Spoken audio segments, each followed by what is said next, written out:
ഒരു ധ്യാന ചിന്ത 95-ാം സങ്കീർത്തനത്തിൽ ഒരുമിച്ച് വായിക്കുവാൻ ആഗ്രഹിക്കുന്നു. 95-ാം സങ്കീർത്തനം. വരുവിൻ, നാം യഹോവയ്ക്ക് ഉല്ലസിച്ച് ഘോഷിക്കാം, നമ്മുടെ രക്ഷയുടെ പാറയ്ക്ക് ആർപ്പെടുക.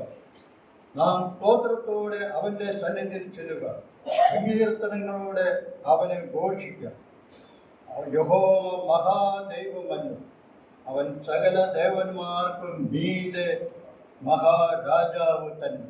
നാം ഇന്ന് രാവിലെ പാടുകയായിരുന്നു, ദേവാദിദേവൻ, സ്വർഗത്തിൽ മധ്യവസിക്കുന്നവനായ ദൈവം. ആ മഹാരാജാവിന്റെ സന്നിധിയിലാണ് നാം കടന്നിരിക്കുന്നത്. സന്തോഷത്തോടെ അവനെ ഉല്ലസിച്ച് ഘോഷിക്കുക എന്ന് പറയുന്നു. എന്താണ് അതിന് കാരണം? നാം മരണഭീതിയിൽ അടിമകളായിരുന്നു.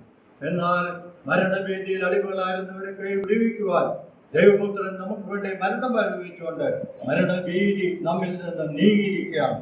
നാം ന്യായപ്രമാണ മുഖാന്തരം ദൈവത്തിന്റെ ന്യായവിധിക്ക് അർഹരായിരുന്നു. എന്നാൽ ഇപ്പോൾ ക്രിസ്തുയേശുവുള്ളവർക്ക് ഒരു ശിക്ഷാവിധി ഇല്ല എന്ന് ദൈവത്തിന്റെ വചനം നമ്മൾ പറഞ്ഞിരിക്കുന്നു.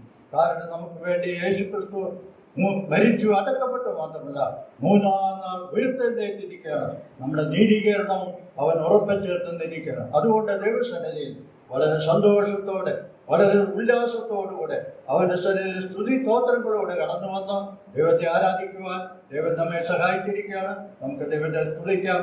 ഈ വലിയ ദൈവം ഇന്നുമുന്നേക്കും മഹത്വപൂർണ്ണ ദൈവമാണ്. അവൻ മഹാദൈവമാണ്. അവന്റെ സന്നിധിയിൽ സ്തോത്രത്തോടെ, സങ്കീർത്തനത്തോടെ അവന്റെ സന്നിധിയിൽ കടന്നു വന്ന് നമ്മുടെ ഹൃദയം നിറഞ്ഞ ആരാധന അർപ്പിച്ചുകൊണ്ട് ദൈവത്തിന് മഹത്വം കിടക്കുക. ദൈവനാമം മഹത്വപ്രദമാണ്.